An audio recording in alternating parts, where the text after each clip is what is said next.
Broadcasting from an undisclosed location, which may or may not be a bedroom converted into a recording studio. I'm Rex Overdrive, back with another edition of Abominations in Technicolor. This show is brought to you by the fine folks over at Audible. Head on over to audibletrial.com/abominations and sign up for a free 30-day trial membership. Over 180,000 titles to choose from for your iPhone, Android, Kindle, or MP3 player. Get a free audiobook on us once again at audibletrial.com/abominations. Now joining me as always is Adam. How's it going, Adam? Hey, how's it going, Rex?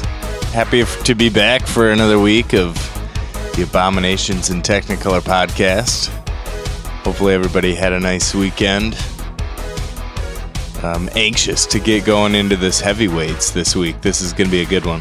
And we couldn't just do it with the two of us, Adam. We had to bring in someone special. He's been on the show before. It's the big guns. Yeah, definitely the big guns. We had to bring a heavyweight in my own right.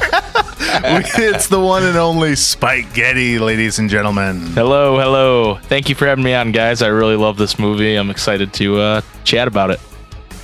Yeah, heavyweights is... We'll get into it a little bit later, but it's just a fine wine, man, and it has aged so well. But what have you guys been up to? I know, Mike, you just come back from Florida. You do anything fun and exciting over there? Yeah, I went to Disney World, the classic. Okay, I need to ask you. Did you happen to see the development of Star Wars Galaxy's Edge? Yes, actually. Give us the rundown.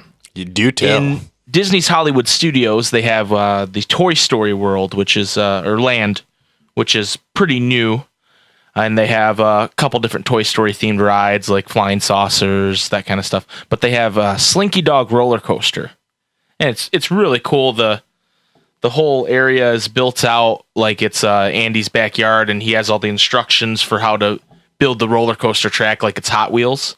But then it shows his made directions in crayon of adding Slinky Dog to it. So it's really coolly themed. But anyway, you get on that roller coaster, and just above, you can see the hotel they're building for Star Wars World. And nice. It's just a giant rock coming up out of the nothing there. And what my source at Disney told me is that in that hotel, you'll be able to look out the window and it will look like you are on whatever planet they decide to make it look like. Nice. But it's not like a screen in front of your window. You're actually looking outside. So I don't really understand how that works. Whoa. But that's what she told me. So it sounds like it's going to be pretty awesome. Well, wow. The planet that they're sort of building this land, like it's even the planet that the park takes place on is canon, and all of that stuff is sort of tying into the Star Wars canon, but it's the planet Batuu. Okay. But I was curious, like, obviously it makes sense for it, like, you to look out a window and it be like some, exotic planet in like Star Wars, but like I would like to look out my window and it be shaped like I was inside of like a Star Destroyer and seeing other Star Destroyers outside. Yeah, that would be cool. But I was reading about this hotel a little while back, and apparently there's not going to be that many rooms. Yeah, they're very conscious of keeping things as very like special experiences, Yeah, it says like, for example, there's they have a room inside the actual castle in Magic Kingdom. Oh, that's right. But it's one room, and you can only stay in it by winning a contest. You can't even pay money to stay there. Whoa. So they do things like that pretty consistently. So I could see there being maybe 50 rooms in this hotel, and that's it. Yeah, that's not too much. It's going to be pretty exclusive. Adam, I actually just found out about this earlier this week about their sort of like cantina. And apparently to sort of limit how much people are drinking, they're going to have this like cantina or like restaurant there, but they're going to have like hardly any seats in this thing. So it's not going to be sort of a place where you can just go like sit down for like an hour or two. Right. And have some drinks. What are your sort of hopes and dreams about this cantina? Well, I hope that Max Rebo is playing. He for better one. be. And yeah, they better have some blue milk and some death sticks ready to go, because I'm gonna be ready. Oh, they already have the blue milk. You can there's a restaurant right by the current Star Wars ride they have, and they sell the blue milk there, and it's pretty tasty. Oh, you tried it? Oh yeah, of course. Come on now. No, You can't go to Disney and not have the blue milk. I don't even care necessarily about the alcohol, but I want to get a nice hearty glass of blue milk, and then I want to walk into the cantina and I want to go watch and listen to the Jizz Whalers. Oh yeah. Is that really their name? I'm pretty sure. The Jizz Whalers? Yeah. Oh Lord. So sometimes George Lucas, man, that guy. The Jizz Whalers. But yeah, I mean, that's all I could really see of the Star Wars area from that. But do you think that the people that were working at the Slink roller coaster or whatever were wondering, like, why in the hell do all these Star Wars, why are all of our ride customers like Star Wars fans, you know? I mean, they must know that people are trying to sneak a peek, but I don't I don't think they're those are mutually exclusive things, because that roller coaster is pretty cool. Is it? Nice. Yeah, it's not like a kiddie roller coaster. It's an actual roller coaster. They have any audio of like Jim Varney's voice talking? See, at all? It obviously isn't Jim Varney, but the guy who played him after. Yeah. Right. And it's really funny. I was in line and he's explaining, make sure you put on your seatbelt and da. And then he does the whole spiel in Spanish. But it's still that voice. Benvenidos. It's so funny. In a it's southern the funniest accent. thing. Yeah, with that raspy southern accent. It's the best. Comprende Vern. Yeah, it's like that. It's so good. That's funny. Oh, that is great. But in other news, we have Glass, the Sham Hammers Glass coming out next week. Are you guys excited for this movie as much as I am? Yeah, absolutely. I am. I don't think it's going to be very good, but I'm still excited nonetheless. It's almost that's the appropriate way to approach an M. Night Shyamalan movie. Like that's the safe play. Right. You go, this isn't going to be good, but let's have a good time. Exactly. well. But I really like Split. I thought Split was really good regardless.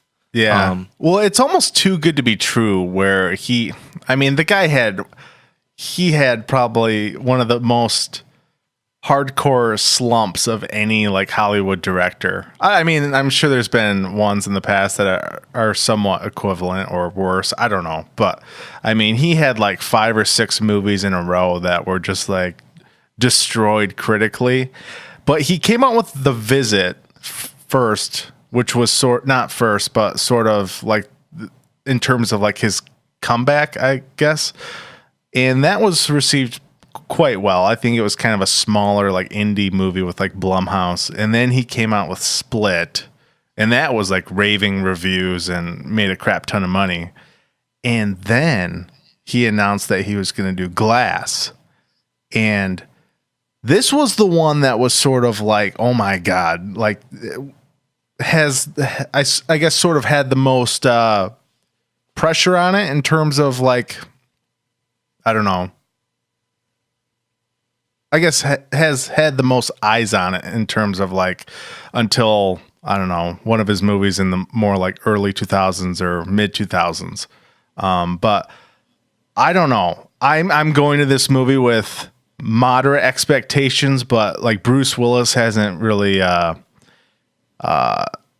don't know. I can't get excited for a movie with Bruce Willis anymore. I saw Death Proof last year and it was god awful.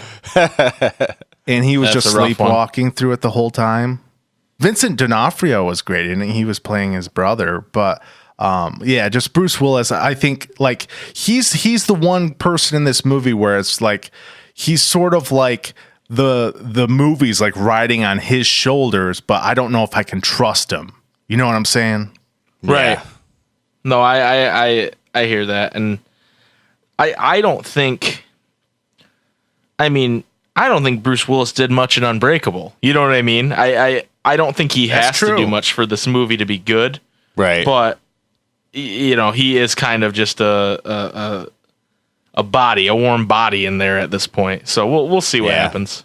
I just love, like, the idea of pulling an older movie into this, like, it's not really a universe, but it's like pulling it in where it's not just it's not a remake or a reboot, or it almost doesn't even really feel like a sequel. It kind of like feels like it's just going to be kind of its own movie that just mashes up these two previous releases. And I love that it's like, it feels fresh for some reason. They're two familiar movies. One of them was pretty recent, but somehow it feels fresh. Like the approach feels fresh to me, if that makes sense. I agree with you, but when you think about it, I mean, it's no different from a movie you guys did recently in Superman Returns, right? Where it's supposed to be a sequel to a movie that's from years ago, but for some reason then everybody rolled their eyes at it, and with this, we're all like excited. Yeah. Well, but with Split, it's like you didn't really know that it was going to be in any way connected to Unbreakable until the very end. So like I love the idea of like being able to like release a movie well after, like a decade later, and then create like a third movie that like really binds them together. Like I think that's like unheard of. Yeah, to my knowledge. I agree. Well, I agree. Well, and I'm curious as to the tone of the movie. You know, like it doesn't necessarily look as sort of horror and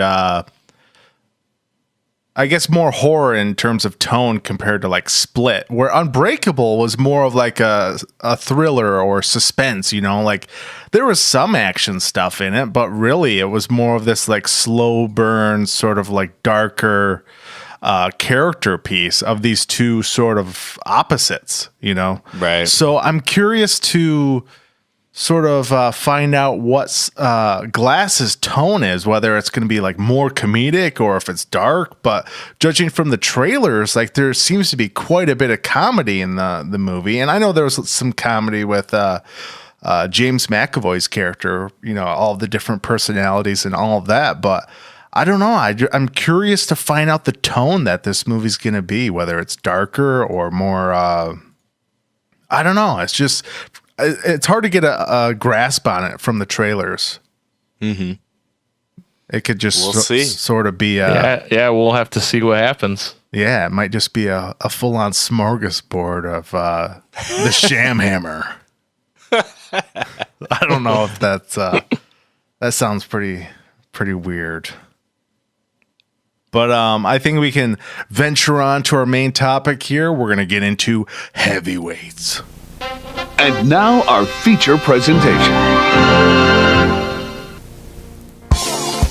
Food! Pull over! Yeah, I'm starving! Far from the everyday world, there is a place where big... Congratulations, Mr. Sims. You're the fattest boy in camp.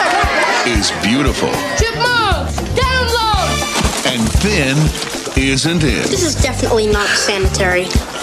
For Jerry and his friends... It was a dream come true until the new owner. That is out of here, mister! Oh no. Turned it into a nightmare. Lunch has been canceled today due to lack of hustle. Now, after 6 weeks of frustration. Then we're gonna climb that 1,000-foot rock face over there. Starvation. There isn't a gummy bear left in this entire camp. And humiliation. Nice swing, you fat tubbo. Everyone having fun? Jerry's out to do something far more important than lose a few pounds. I have a plan. He's out to gain respect. What is going on? You can't kidnap the owner of a camp! Welcome to the annual Apache Relay. We're as good as anybody. And it's about time we started acting that way. Take him down, Cappy. Walt Disney Pictures presents a comedy for every kid. Tell me the artist and title, please. Cher? Da Vinci's Mona Lisa. Tired of taking it. I'm so slow. It would have been cool to go fast. And ready to dish it out. Heavyweights.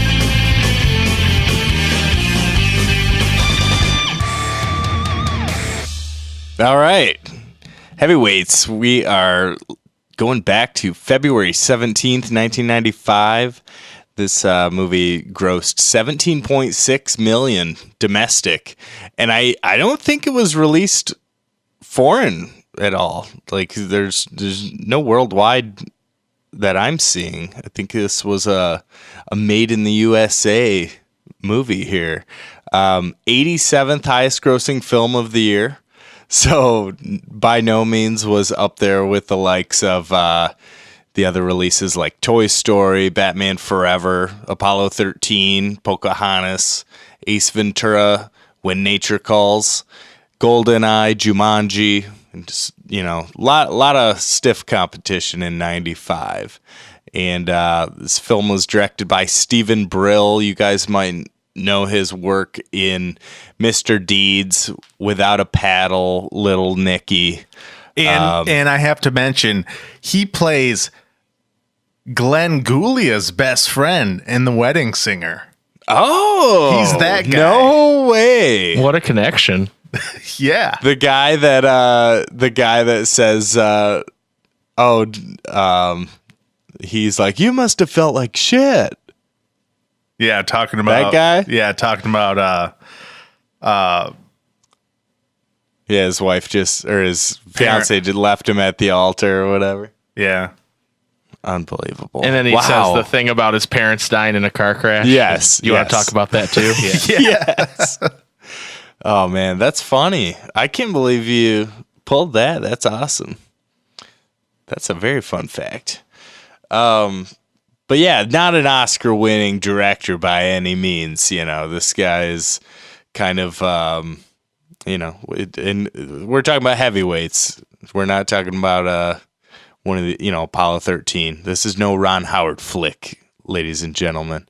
But on the other hand, this is a very, very fun movie, and it is one that I have watched more times than I am. I'm almost ashamed. This is kind of a guilty pleasure of mine, but I'm not ashamed, though. I'm talking about it on the podcast. So what about you guys? What are your thoughts on Heavyweights? Well, this is a movie, I mean, just like you, I remember watching this movie all the time. And, I was never like the skinniest kid, but like, I never seemed to have, I never went to summer camp or anything like that growing up, but there was always an attraction to this movie. And I don't know whether it was just like the group of kids in this movie that have this bond who overcome this asshole guy who ends up taking over the camp. And I don't know. There's just something about it. It's a extremely funny movie. And even to this day, like, we'll get into some of the humor in this movie later, but I just absolutely love just like what Ben Stiller brings to Tony Perkis. But I don't know, like I can't even remember when I first watched this movie. It's like it's been with me my entire life. So I don't know. It's like it's been in my veins since birth. Yeah, I feel a lot of the same way about that. I mean, it's a movie that I was so prevalent in my childhood, and I was a chubbier kid myself, so I think I didn't think I was Gerald Gardner, 141 pounds or anything, but I definitely related to a lot of the issues these kids had, and I never had gone to a summer camp, but it definitely raised my expectations for what a summer camp was, because they got to do some cool stuff. But yeah, it's just a movie I watched so much as a kid, and if anything, like you said, Rex, the performance of Ben Stiller as Tony Perkis is iconic to me at this point. It's so good. Yeah, and also I want to throw out, don't forget about Lars. Lars, we'll get Lars to Lars. takes over this movie for the middle first half a little bit. He takes this movie over for a little bit. For sure. Yeah, I love this movie. It's a huge nostalgia kick for me to watch it every once in a while, and I was happy to watch it again for the podcast. Oh yeah, it's a wild ride, man. I mean, it from beginning to end. I mean, it's got this depth to it too. But just to kind of get into the plot of this one, this isn't. I don't think this is a movie that most people would it could be overlooked, and there's a lot of people that maybe have never seen it. I asked my wife if she's seen it. She looked at me like, "Are you kidding me?" Like, of course I've seen Heavyweights, and I was surprised. I almost half expected her to say she hadn't seen it, but she was like, "Well, yeah, duh," but we're the same age, so depending on the age of certain people, they might have missed this one. So if you have not seen Heavyweights, finish listening. Well, maybe stop listening to the podcast right now and go find a way to watch it, because it is delightful. But in regard to what this movie is about, I mean, we need to.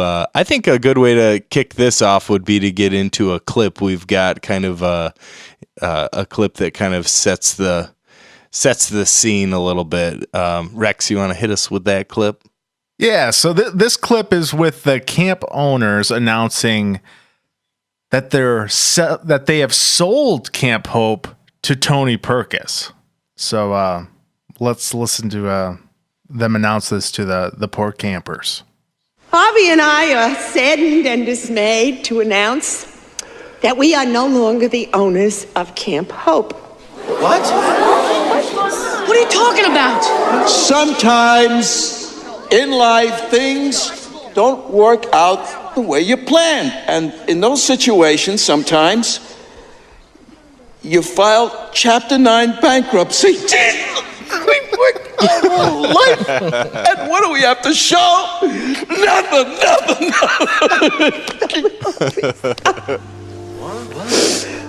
Okay, kids. Out with the old and in with the new. It's gotta be. It won't be the same without him. Now, your new owner is going to introduce himself in a minute. But you know what I would like? Please, could you give us just one more Camp Hope? Hi!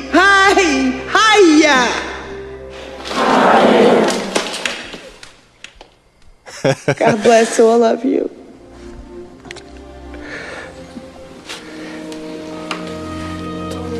We love you, Harvey. Just kidding, guys. I mean, he's gotta be. One word of advice. Never let anyone sign your checks. That's great. So that's where these kids are at. They're about to deal with one of the greatest cinematic villains of all time. And it's built up so much in the beginning, like that this place is gonna be amazing. Like like Pat says to Jerry, like, are you ready to have the best damn summer of your life? You know, like you feel like Jerry being apprehensive to go to the camp in the beginning, and then finally kind of discovering like, wow, like actually this is going to be awesome. I like all these people I'm meeting. The counselor seems awesome. You're going to love it. You know, so many fun things to do. And then you hit this wall. And at this point, it's kind of like, you know, what is going to happen? Yeah. Yeah, it flips a 180 on these kids. And then Tony Perkis happens. Yeah, that whole scene from them announcing they're selling the camp and Jerry Stiller obviously doing some great comedy there, to Tony Perkis coming in and just all the kids looking like their jaws are dropped from what Tony Perkis says and provides, and him running down the aisle afterwards trying to high five everybody, and only one kid gives him a high five. And just how absolutely tone deaf he is to everything he's saying to them. It's just funny stuff, man. Yeah, when he's just such like an antithesis of like what the camp is all about, you know? Right. Well, and his mullet is fantastic. Oh yeah, it's like one of the greatest parts of the movie is just the guy's like wardrobe and hair. But when I was little, I don't think I really got the full angle of the infomercial. Yeah. I don't think I really sort of understood it as much as I see it now, like what they were trying to do as a little kid. I was sort of like, well, are they just filming a commercial? Or like he purposefully bought this place so he could like make a crap ton of money and sort of, I don't want to say like a scam, but like I don't know. I feel like he was just trying to make a quick buck. I feel like I never really got that as a kid so much, but I really noticed it this time.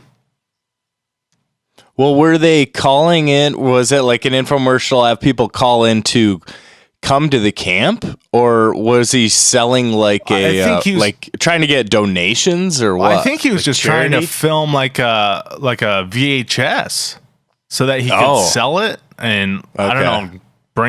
Get people to sign up to go to the camp, I suppose. I don't really know, but it's one or the other, I guess. Yeah. Right. And it ends up being his downfall, too. I think it was to get him to sign up to the camp because back then, reality TV wasn't really a thing. Right, so I don't think he was like trying to make good TV out of it. I think he just wanted people to come to the camp and he could overcharge them and all that. Yeah.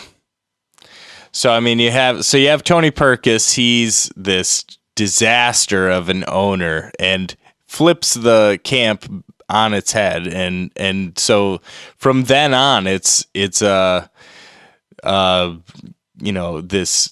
villainous dictator ruling the camp and basically destroying everything that they all loved about the camp. And then there's this revolution that happens amongst the campers and the counselors and everyone else, and they all kind of come together to rise up against Tony Perkis.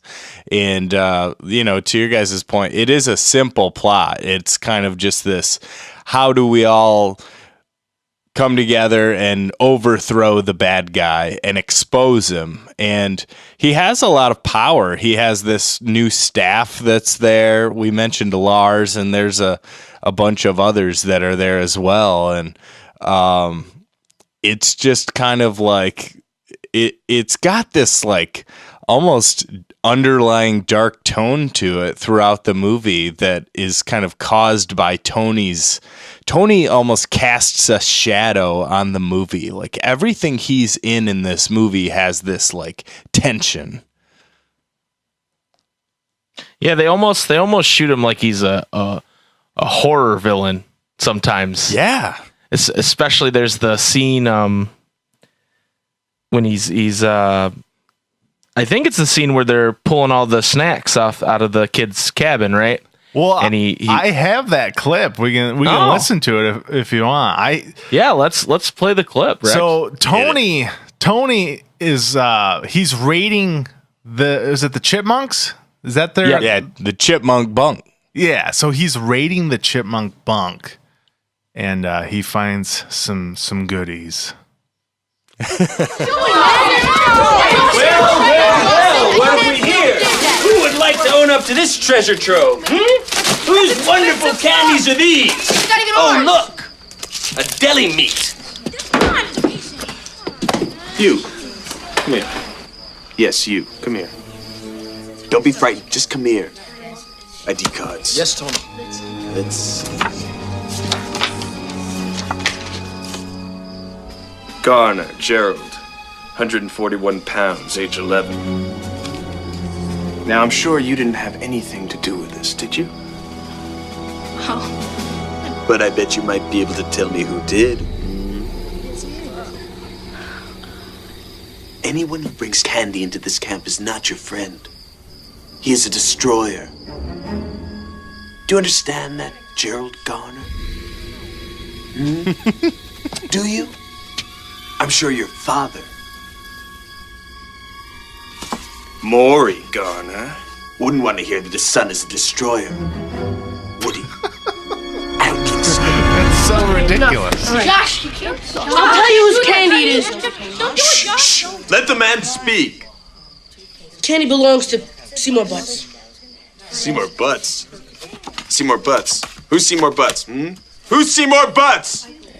Nobody's seen more butts than you, Uncle Tony. You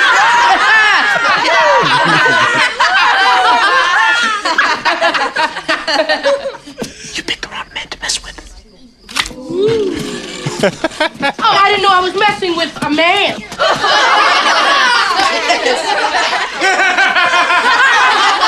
We have a comedian! Hey, I like comedians. Perhaps I can book you on a tour. You're the man, Josh.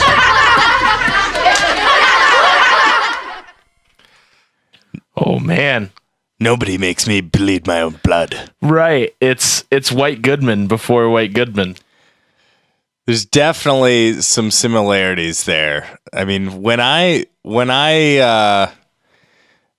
saw Dodgeball, and I kind of like I experienced that, and then I went back and I was like, that's kind of the point where I really like connected Tony Perkis to Ben Stiller for me, like, because I was very young when I watched Heavyweights, so you don't really pay attention to who the actors are when you're a kid, right? And when I saw Dodgeball, I was like, oh my god, like this is like so close to the same character, and they're both kind of like fitness related, and they're both wearing singlets, and like I guess the only difference would be that White Goodman's got like the pump action in his crotch area, but he's a little more adult. Yeah.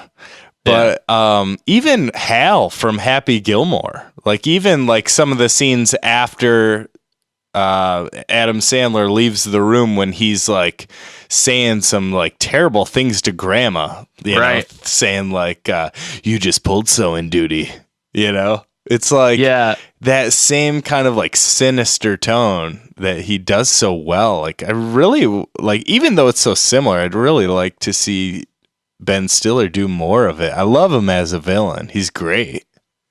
Yeah, he's a very good comedic villain. I don't know. I'd like to see him try doing a straight villain. Yeah. Just to see what it would be like, but I don't know how good that would be. But as far as the comedy goes, he's so good at it. And all of these movies, he's kind of like serious and over the top, and he's always subject to the punchlines of the protagonists around him. So his characters are always so tone deaf, like they have no idea how they're being received. Oblivious. Yeah. They think they're being received as the hero by everybody, and they're nowhere near close. Absolutely. So, I also want to add like how great Sean Weiss is as as Josh.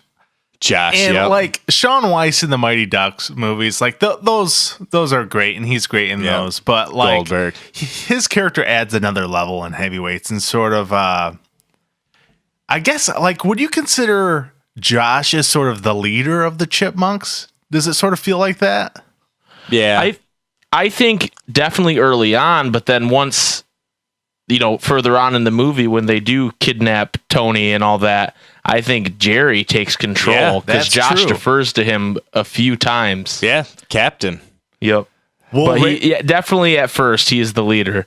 Well, right after Tony raids the Chipmunks' bunk, Josh goes away, and all these rumors are starting about what actually happened to Josh. And I don't remember some of them, but they do sort of a little bit of a montage. Yeah, and I love the lunch man. Well, that lunch man is actually Peter Berg. Do you guys know really? Peter Berg? He directed like Patriots Day and Deepwater Horizon. Does a lot of Wahlberg movies. Yeah. So I think he did the Twilight movie too, if I'm not mistaken, but I might be wrong on that. Yeah, you're probably wrong about that one. I just like the way he's leaning over the counter and he just delivers, "Yeah, your friend's dead." Like that always got me every time. Yeah. But there are some nice I'm trying to think of other cameos. I feel like there's a couple other people that are in this one that I recognized. There's Paul Feig. Oh, right. As Tim. Yeah. Oh, and Alan Covert, who's in like every Adam Sandler movie. He plays Kenny, the videographer. Yep. I do want to add Jeffrey Tambor, who plays Jerry's dad. Was he not a spitting image of Dr. Phil in this movie? Oh, yeah. I feel like the guy was... Yeah, he was pretty similar. He was like Dr. Phil's doppelganger. Yeah. Was Dr. Phil even a thing back then? I don't know. I don't remember seeing Dr. Phil on TV in the mid-90s. I feel like that was like around 2000 or so when he sort of blew up. So this was probably before the big boom of Dr. Phil. But at the same time, you look at his performance and the way he looks, and you have to feel like they said, hey, you just have to be Dr. Phil here. Yeah. You know? It's so similar. Yeah, I like Jeffrey Tambor, and we were just watching The Grinch, too, so, you know, it's kind of funny. Like, his voice is so, like, recognizable. I love it. Yeah, definitely. And I love in the end, too, when what does he say to him? He's like, you are wrong.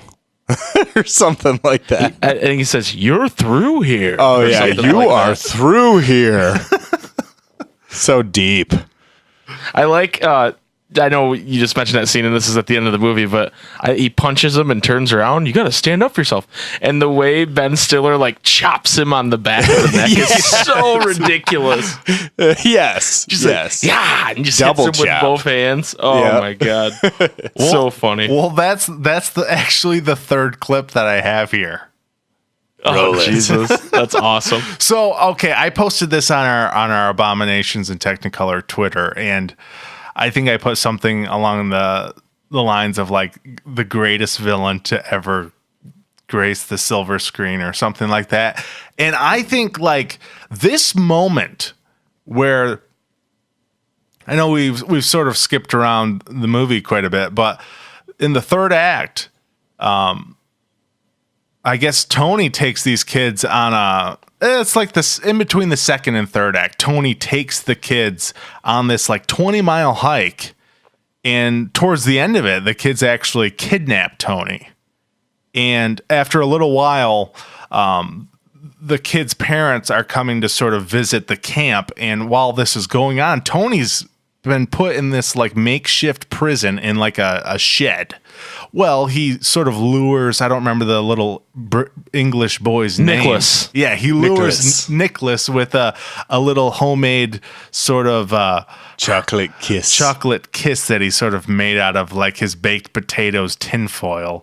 And he lures Nicholas and, you know, sort of gets him to sort of release him, and he makes way to the auditorium or gymnasium and interrupts the parents' day, where the kids have sort of made in conjunction with Pat and I don't remember a couple of the other counselors' names, but they've sort of made this video to sort of showcase to the parents what type of camp Tony's actually running. So it picks up right here. So let's listen to this clip. Oh, yes! Oh, that was wonderful! Woo! So entertaining! The cinematography, the editing techniques. Oh, I must say, the villain was a bit over the top.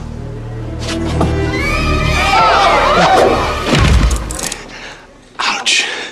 Everyone having fun? Parents!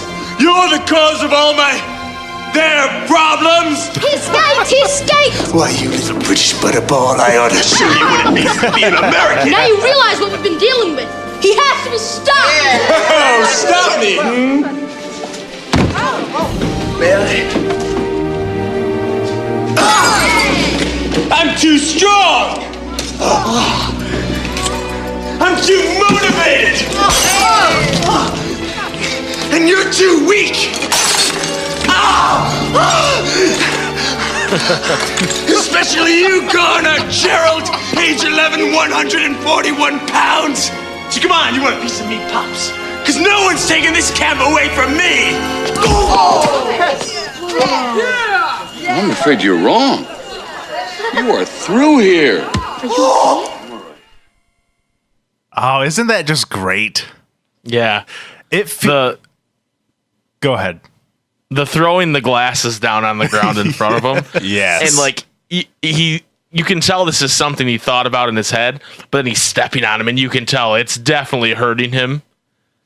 That's what I thought was always so funny about him, because even when he jumps off the windowsill and lands, he goes, ouch, like that, Right. like it's hurting him clearly. He's not some like superhuman. He wants to be theatric like that, and it's just so funny.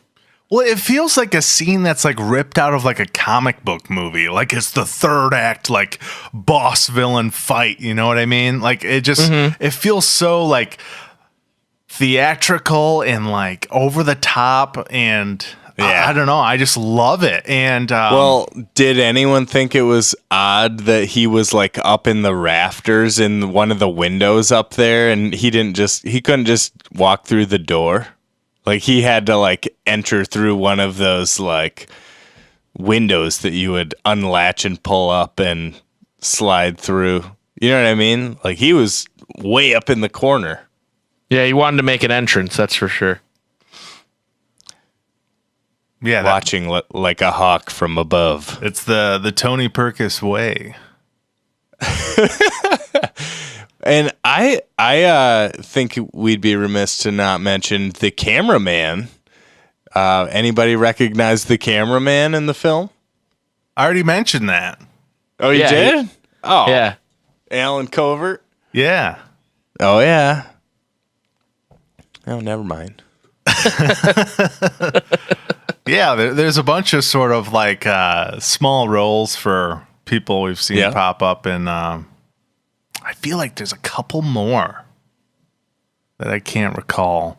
But one thing I noticed watching the trailer, sort of like I pull like trailer clips and all that sort of for the show, and in the trailer when it first starts out, it has Pat driving the bus, and it shows like all these fast food chains.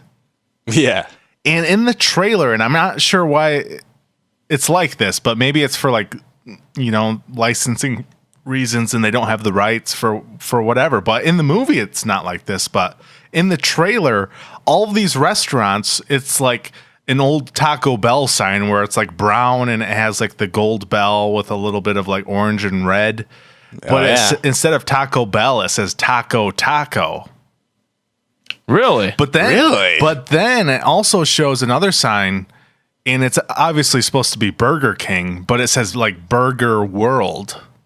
What? Yeah. So that's strange. But yeah, because I watched the movie again last night, and it was the real signs. Yeah, which is odd. Weird. So I don't know.Maybe they didn't have the rights or whatever they needed when they released the trailer, so they maybe superimposed like a fake fast food chain name, so that way they didn't have to like pay these restaurants royalties or whatever in order to. Or maybe it was one of the other restaurants was like, hey, you can show me in the movie with these other restaurants, but I don't want to be in any commercials or something.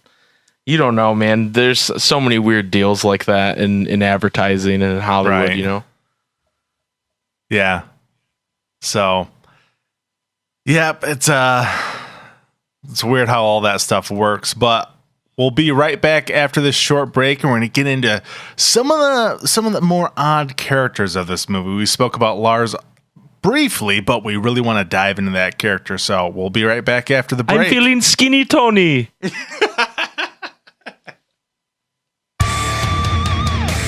Audible is offering our listeners a free audiobook with a 30-day trial membership. Just go to audibletrial.com/abominations and browse the unmatched selection of audio programs. Download a title free and start listening. It's that easy. Go to audible.com/abominations and get started today. Next up, I think we wanted to just kind of dive into some of the characters that we felt deserve a little bit more spotlight. And And we were just talking about our buddy Lars, the new counselor of the Chipmunk Bunk. And he's a very physically fit man. He has an accent. He swears by the buddy system. He has some DJ skills. And what did you guys think about Lars? Or maybe what are some of your favorite moments of the film featuring our friend Lars? His accent in general is pretty ridiculous. And I love the way he says, Nurse Julie, like that. Yeah. I love that conversation he has with Nurse Julie and the body system. Yes. Body! I mean, that's something whenever I go to the beach or a pool with my sisters, we still yell that to each other. Absolutely. And the buddy system is just classic. Yep. I also am a big fan of when they tie him to the tree and put honey on his chest. Oh, yeah. And you can hear him screaming bloody murder, and they run back, and it's just a deer. And he has so many just like very small lines. Like before the break, I said that I'm feeling skinny, Tony. Like there's just these tiny little things he says, and it's just always funny to me. And there's a good section of this movie towards after we meet Tony and Lars till I don't know. It's a small middle section where you don't see Tony at all, and Lars is almost the antagonist for that part of the movie. Because that's when they show him taking over the Chipmunk Bunk, the buddy system scene, numerous scenes like that, and it's just great. I love Lars. One of my favorite scenes is when they first meet him in the Chipmunk Bunk, and he comes in and he's asking them like, "Let's play the game where we all go around a circle and say each other's names." Yes. And they're like, "We already know all of our names." And he's like, so he has Jerry introduce everyone else, and he goes, "And I am Lars." And then they make a comment about his accent and ask him where he's from, and he gets right in one of their faces and goes, "Very far away." And it's just like this awkward, like weird moment. And great acting by Kenan Thompson there. Looking just absolutely frightened. Yeah. The funny thing about Lars, though, the actor that plays him is just from Chicago. That's great. Right. He's just a guy that's why I think his accent comes off as so ridiculous, because it's not genuine. Obviously, it's just like a caricature of what. I mean, they don't even specify where he's supposed to be from, so you can't like. Yeah, that's true. What? And they do it on purpose so it can be vague, and he's not making fun of one specific culture. Then right. And even how they give sort of some characteristics of him, how he has a deviated septum, and he's telling the campers like, "Don't be alarmed. Yes. I am fine." Yeah, it's great. Like just little things, like you sprinkle that stuff in with all these characters, and it really sort of makes them stand out that much more. I guess this was sort of going back to when Tony raids the bunk. Do you guys remember the other sort of younger guy that joins Tony's staff? Yeah. Yeah. What's up with how easily he flips onto the camper side? Because one minute he's Team Tony, and then the next minute, like section of the movie, he's like helping all the campers out. So I don't know. Well, he's the guy delivering the food to him too, right? In the tree stump. I think there he's not flipped yet. He's just trying to make extra money. Yeah. But then when he has to go on the 20-mile hike, I think that's when he flips. Yeah, he's like, "Fuck that." Right. Yeah, that's definitely something that kid would say. He would definitely go, "Fuck that." I would recommend for anyone that has the pleasure watching Heavyweights for the very first time, in the scene where the kids have the dance and Lars is at the DJ booth spinning the tracks. He has some serious moves. Yeah. I mean, Definitely. I found that I've seen this movie several times, countless times, so I don't really need to watch the kids dance. I've watched them, I've focused on them the first 10 times I'd seen the movie. But if you watch that scene and just watch Lars the whole time, then you are in for a treat. Yeah, he gets down. He's got quite the moves. Seriously. But and his outfit's outstanding too. He's legendary. Speaking of that dance scene, what in the heck is Jerry wearing? Can we talk about that? I can't recall.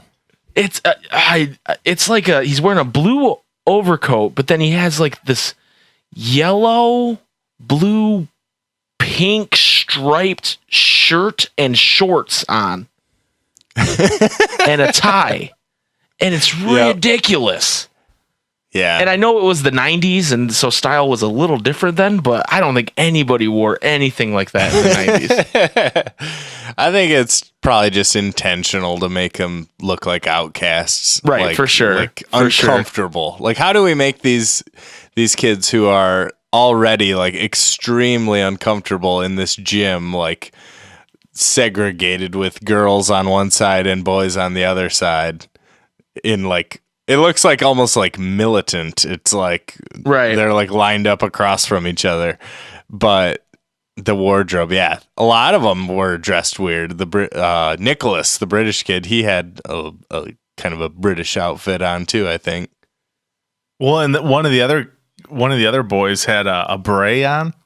Yeah, I don't remember that guy's name, but oh man, the kid that takes his hand and swipes it on Nicholas's stomach after it's like melted chocolate on his stomach, and then licks his hand. Yeah, that kid. Yeah, that kid. Dude, that was so sick. I never noticed that before, like how gross that was. Like, he actually did that. Well, it's not even like funny. It's just like, it's just yuck. Nasty. He's like, it's funny to little bad. kids. That's true. That's true. Yeah.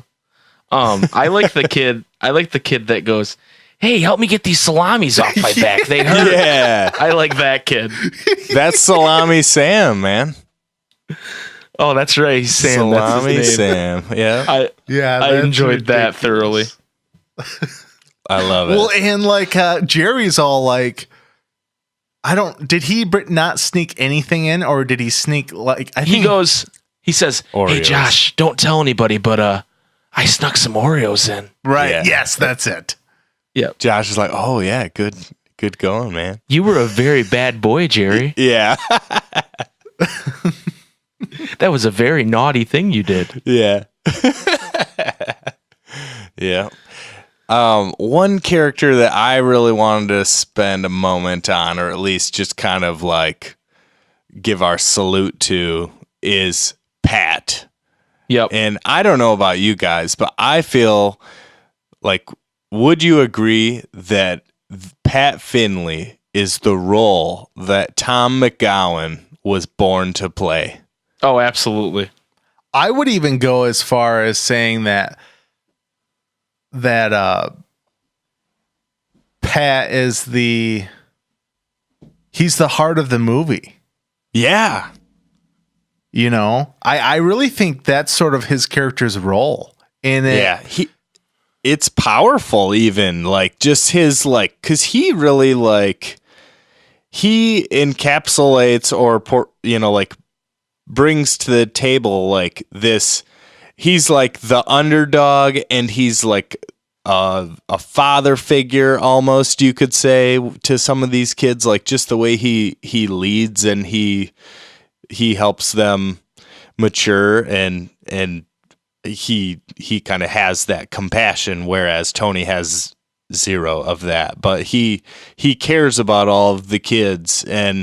But you also see his arc of like, that he grew up there and he's been there for however many years it was.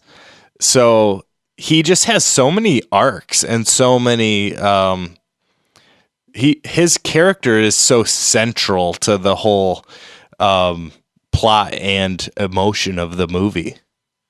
Right. And just how he definitely comes off as a character who doesn't get respect from anybody and doesn't really respect himself. And he transforms over the movie through the help of the kids and everything to someone who has some respect, and he's the one who leads their healthy kick. And, just at the beginning of the movie, he couldn't even have a conversation with Nurse Julie without freaking out. There's another one. He has like a little bit of a love interest in there too. I mean, it's just like he's like holding this movie up, It really just rides on him, and his performance is great too, though. Like, there's so many different pieces of the movie where you could pick out like, oh, that was,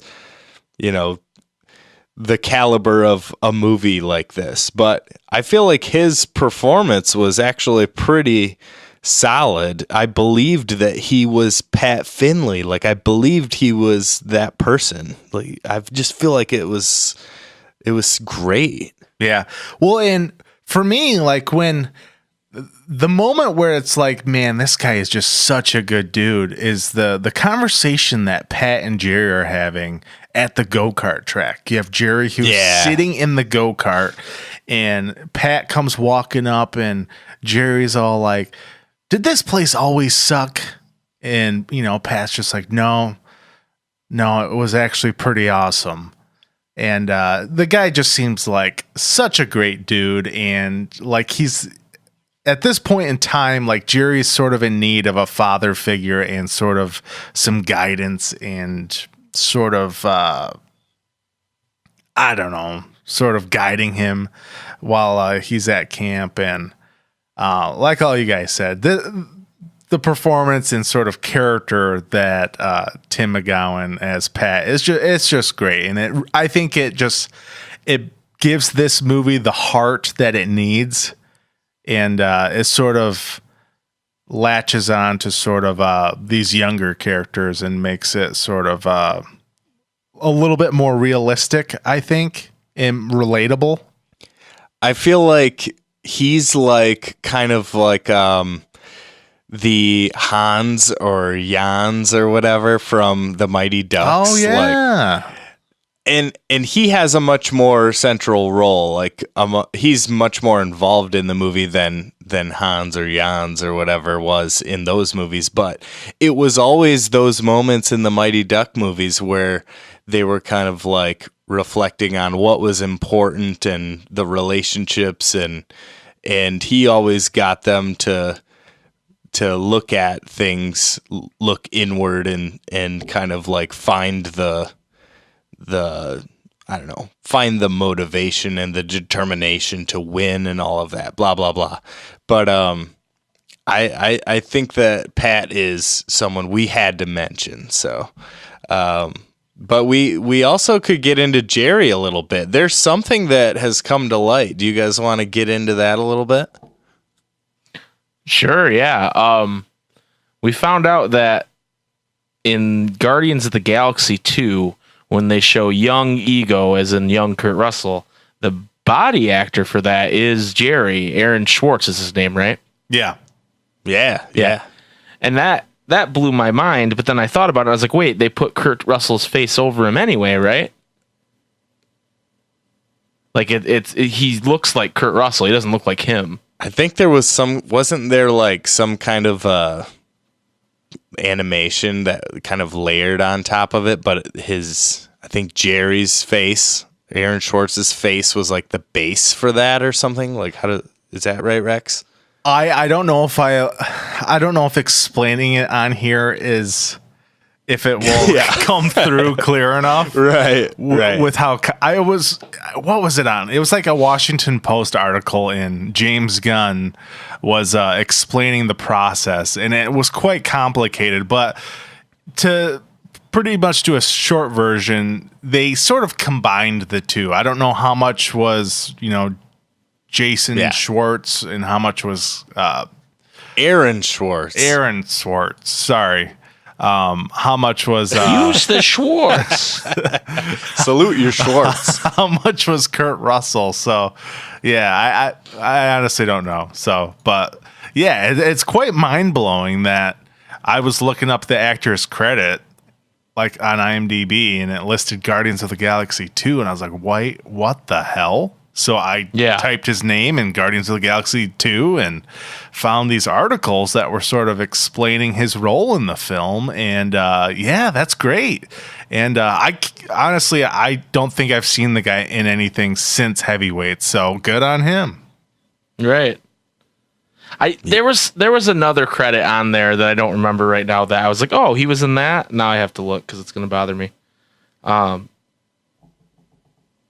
I'm stalling while I look this up. Well, it says, he was in the Mighty Ducks. He was in the original? That's right. Yes, he was in the Mighty Ducks. Oh, okay. That's what it was. He must have been one of Gordon Bombay's early groups of kids before it. He was, yeah. When they were just playing ice hockey. Yep.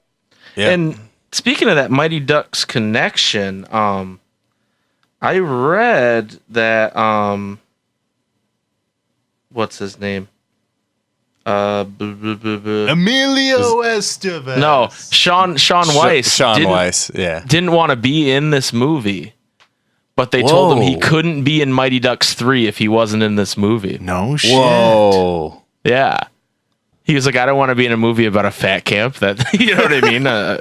I don't blame him. You know, but they were like, hey, if you don't do this, you can't do Mighty Ducks 3, which is insane to me because he was a big part of the Mighty Ducks franchise. So I love Mighty Ducks 3 too. Disney flexed their muscle a little bit on him and said, hey, dude, Goldberg. I love D3. D3 came out in 96.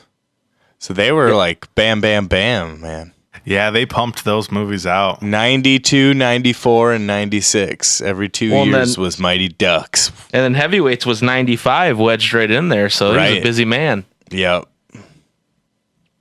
God bless you, Sean Weiss, Goldberg. Yep. He got in some legal trouble recently. Hopefully, I saw he was like arrested for like meth and shit. So yeah, I think he went to rehab. So I think everything's good. We wish you the best, Sean Weiss. We hope that all goes well for you. Yeah, I would be totally down for a Heavyweight sequel. Yeah, I'd watch it. What about D4? I don't know how you. It would just be new kids, right? Yeah. No. Okay. Bring back the originals. They'd play like a pickup playing game against young kids. They would play a pickup game against the old Iceland team, and Jason Statham could be the coach. Oh my god! I like that.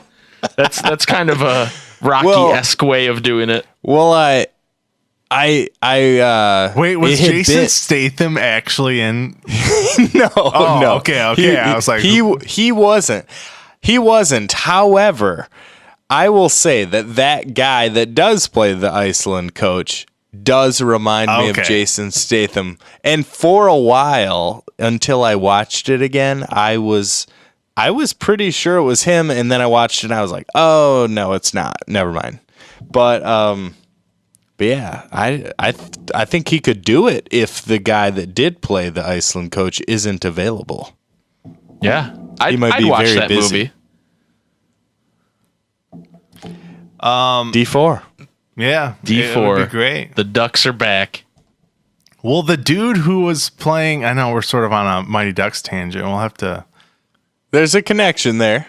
That is true. But who was the guy from The Walking Dead who has the handlebar mustache, the redheaded dude?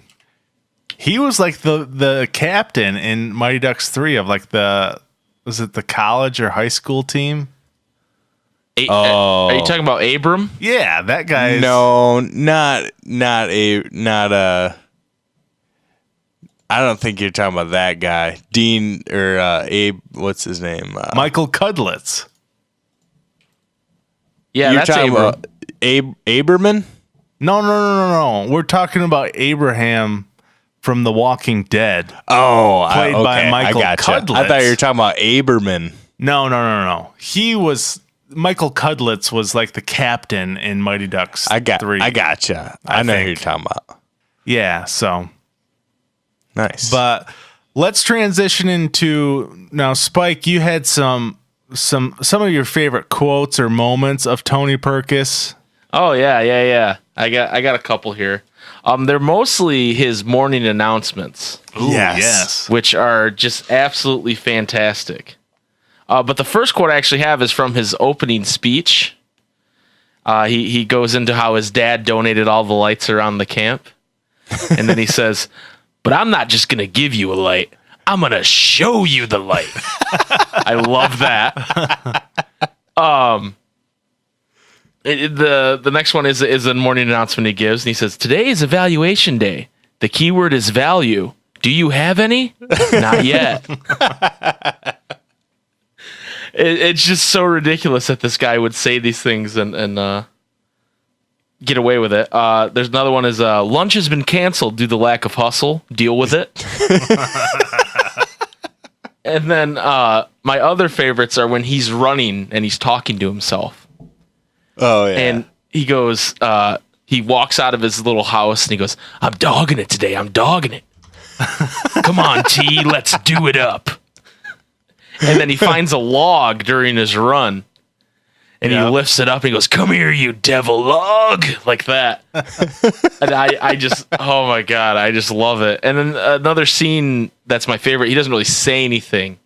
Well, actually he does, but when he starts swinging from the tree over the cliff, and the kids are all just like, they're all like, "Holy shit, what's this guy doing? He's nuts." And he jumps down and they calm him down and they have their plan to capture him. And they say, "Hey, can you do a sit-up with not hearing or seeing?" He goes, "Well, of course I can do that." And he lays down and he goes, "There's a lot of myths about the abdominals. I'm happy to put this one to rest." I love that because it's like, how is that a myth about the abdominals? Right. Yeah, one of mine is when they're on that hike or whatever, and he's running.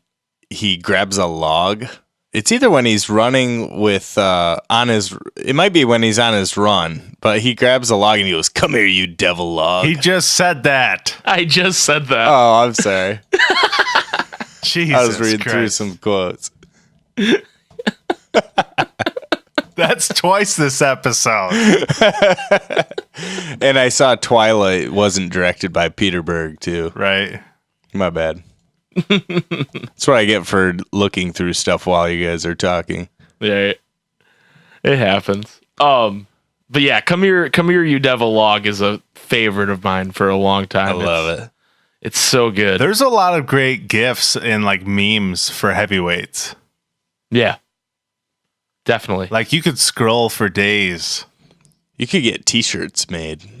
There's like people I saw just like scrolling through Google Images. Like there's like Halloween costumes of Tony Perkis and like Perkisizing t-shirts that I think you could buy. If not, I'll have to make one and get it. I'm sure myself. They're somewhere. The Perkis system. Yeah. I'm Perkisizing. It sounds like it could be something entirely different. Yeah. It always made me think percolating, like I guess a coffee machine. Yeah. It always made me think that. Even when I was a kid, I was like, does that have something to do with coffee? Like I was a little confused by it.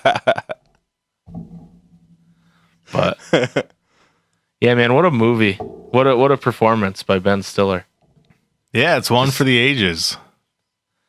And we talked about this when we weren't recording, but he workshopped the White Goodman character in this movie, and then when he plays his own dad, he workshopped the weird scene in Starsky and Hutch when he's trying to get the guy to open the trunk as Tony Perkis Sr. Or the what is it? Bacardi and Cola, do it. Yeah, do it. Open the trunk. Do it. Oh yeah. Yeah. That's literally the same Bacardi character. and Cola, do it. I wonder if he was like, I'm gonna pull these characters from heavyweights. Nobody's gonna know. Yeah, I don't know. Because White Goodman is literally the adult version of Tony Perkis. Yeah. Just everything he does is so like. Well, even With a the mustache. hair. Yep. Yeah, it's Well, even the jumpsuit. That he's used to be fat. Yeah. Oh, Yeah. Like that's a big part of it too. Yeah. And he shoves a slice of pizza down his pants. Yeah. Oh my God. I need to watch that movie. I haven't seen that in a long time. And the staff, like the quirky staff that he has, like Michelle and the girl with the unibrow. Yep. I mean, I think I would like to see a combination and see them along with Lars, to have all of them together. Yeah, I'd be into that. The purple cobras with the Perkis staff. Wow. How did they That would be not wild. make a dodgeball sequel? You could easily go like, okay, that's like the next year's tournament, Right. Well, I know. I mean, now we're talking about dodgeball, but I know they didn't like that the studio made them change the ending. Because the original ending of that movie is that White Goodman's team wins, and that's it.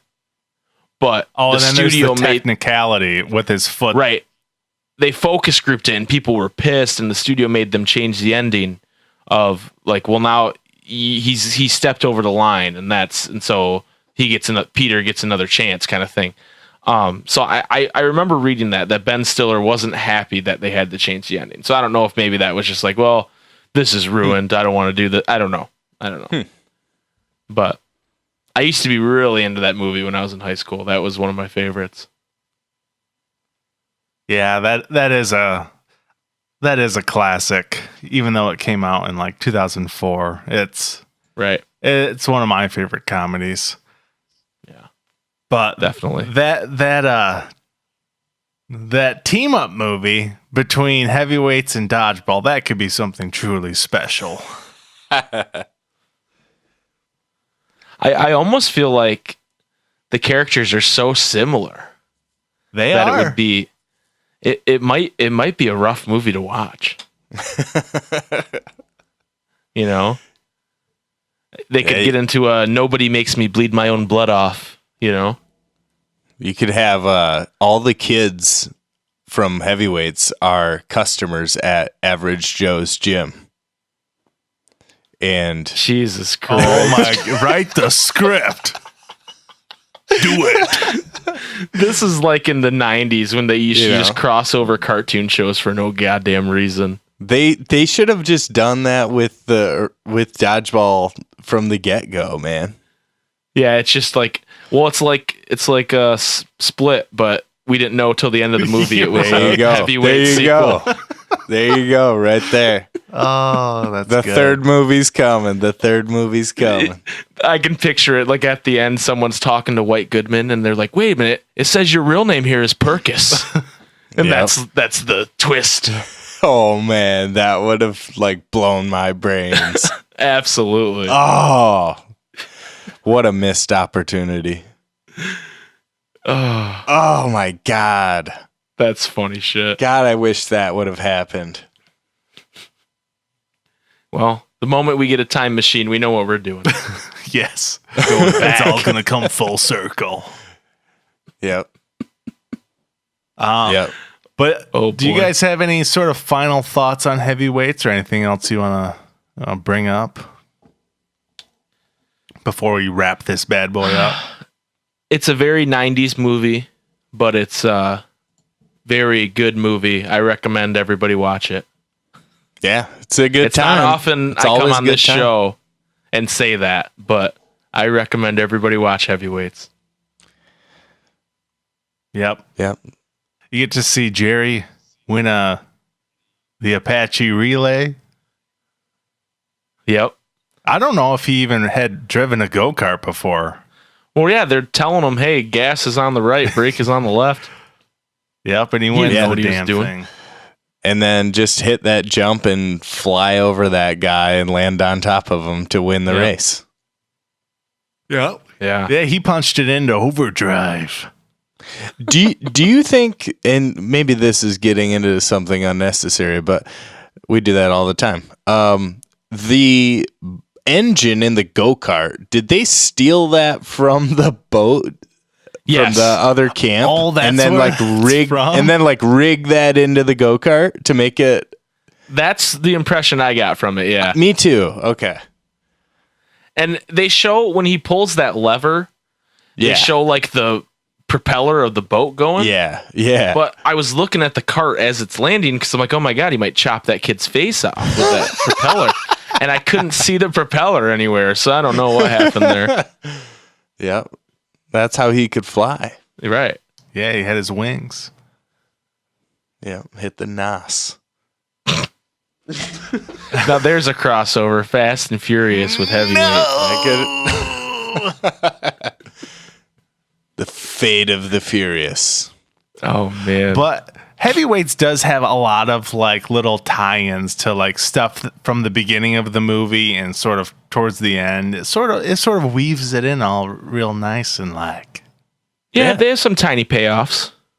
Some, the wings is one, and the go-karts. Even when it's, the Apache relay and they have Josh be the one that's shaving the balloon. Yeah. Where earlier in the film, Jerry's asking Josh, hey, how long you been shaving? Yeah. Just little stuff like that. I just feel like, that sort of goes to show you there was care, and the writer, cared and caressed the script as he was creating it. Talking about the go-karts reminded me of one of my favorite parts, which is so dumb, but at the beginning of the movie when Jerry gets home and the salesman's there and they show the go-karts in the infomercial, and Jerry goes, go-karts? He goes, can you ride them as much as you want? And the guy goes, sure, Jerry, but be careful. They're addicting. And just kind of stares at him. Yeah. And he goes, I'm just kidding. But it's so weird. I don't know why that caught me so hard when I watched it this past time, but I was just like, what? This guy's a creep. And in the beginning too, he like chases the school bus home. It kind of gave me a Tommy Boy vibe. Like they were kind of pulling something. He kind of walked home. I don't know if the point was to like make him look like he's some like down on his luck kid, like kind of like he's just kind of having a rough go at it, and his summer's kind of getting off to a rough start. Like he's needs something to I don't know. Well, they do the whole baseball over the fence scene too. He can't get the baseball. Oh yeah, that's great. And that umpire is so pissed at him. You look at that guy. I focused on that guy the whole scene. He's like, "Are you fucking serious, kid? Just get the ball over the damn fence." Oh, that is great. He's like, come on, son. And you can just see this guy dying inside as this kid can't get the ball over the fence. Tommy Boy actually came out a month later. Ooh, really? Nice. Yeah. Okay. March 31st, 95. So okay. Interesting. Yeah. Yeah. There you go. Heavyweights is trend setting. Yeah. It Tommy Boy'd before Tommy Boy. Yeah. Yeah. And then the year after that, Ben Stiller directed The Cable Guy. Wow. Yeah. Had Ben Stiller really been in anything before this? I know he was a comedian, and I know he had obviously been in movies, but like, was there a movie that you guys can think of that was like a Ben Stiller movie? I think it was he directed and starred in Reality Bites, right? Okay. That kind of like his big first that makes theatrical movie. Yeah. Well, and he had his show, right? His show was before this too, wasn't it? I think he had a show on MTV. It was zany kind of show. Right. Oh, yeah, the Ben Stiller show. Yeah. Yeah, he's almost like an Adam Sandler type character or type person where he, he had his, hot streak, and then he slowly started doing movies like Night at the Museum and, like movies that appeal to just a bigger audience and more money and, or more family friendly, I guess. Yeah. It's very interesting how that happens. Yep. He doesn't milk it like Adam Sandler does, though. It's called dollar bills. Right. Wow. Yep. Quite a career, Ben Stiller. Remember where you got your big break. Heavyweights. Yep. Yes. At least in my mind. Right. Definitely. Yeah, man. Tony Perkis is... if he doesn't consider that one of his best characters, he definitely should. I mean, a lot of people will say, well, Zoolander. I mean, I think Tony Perkis blows Zoolander out of the water. Yeah, I think Zoolander's a funny movie, but I would have much rather had a Heavyweight sequel than a Zoolander sequel, and that's what we got. Yeah. Absolutely. I've never even watched Zoolander 2. Neither have I, actually. I have. Ugh. Yeah, I don't like how you said that. And next week on the Abominations in Technicolor. No, just kidding. Zoolander we won't do 2. Zoolander 2. No. But I do think we can wrap the show up there. I think we've talked about this movie plenty. Definitely. Agreed. Spike, anything going on the YouTube channel? Is Kingdom Hearts 3 out yet? No, actually, I do have some news on that. It comes out the 29th, but starting, I don't know when you guys are posting this, but starting on the 12th. That'll be tomorrow or Friday. Okay, so it might post on the same day. We've started a Kingdom Hearts podcast. Wow. Nice. Called The Ansem Report. So that's going to be going up every Friday starting on the 12th. We just recorded our first one. And we're just going to be talking about everything Kingdom Hearts. So if you like Disney stuff, if you like weird Japanese anime stuff, if you like Final Fantasy stuff, it's going to be the podcast for you. So check us out. Right now, it's only going to be on YouTube, but eventually it will be on iTunes and Spotify and SoundCloud and all the other places where you can find podcasts, just like this wonderful show is. Why, thank you. Yeah, I'm excited to listen to that. I'm sort of I only played Kingdom Hearts 1, so but there's a lot of hype building up to Kingdom Hearts 3, so yes, there is, and there's a lot of weird, wild story stuff you don't know about if you've only played Kingdom Hearts 1. It gets pretty crazy, and it's very, very complex and stupid, but we love it. So, Adam, what are we going to be talking about on the show next week? Next week, we are in celebration of Glass coming out. We thought it'd be appropriate to revisit 2004's The Village. Nice. From our boy, Shamalama Ding Dong. Shamalama Ding Dong. Yeah, that's a movie that's... A lot of people walked out of the theater disappointed, expecting a different movie. So I'm excited to dive into that. So, and just to preface this, if you haven't seen The Village, there is some obvious significant spoiler material that would probably come up in discussion of that movie. So yeah, watch the damn movie before listening to the podcast. Yeah, definitely. You can't mess around with Shyamalan, man. No. It's like, something's coming.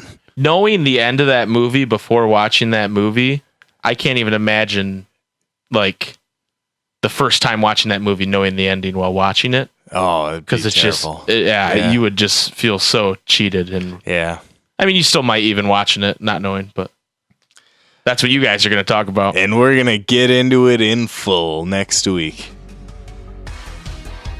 Awesome. So if you guys want to, let us know what you think about The Village, we'd love to have you featured on the podcast. If you'd like to call in, you can reach us at 616-594-0764, or you can email us at abominationspod@gmail.com. And we will either have our boy Arthur, our robot assistant, share your phone call voicemail or read your email to our listeners. And he's been nagging at us lately. Rex, has he been bugging you lately? He wants to be on the show? Yeah, he's been stowed away in my spare bedroom closet, banging on the goddamn door. Oh, man. So somebody, please. The Village, this is your chance. Yeah, he's been asking me to check his dipstick. Oh, yeah. But for this episode, for Adam, Spike Getty, and myself, we'll see you next week.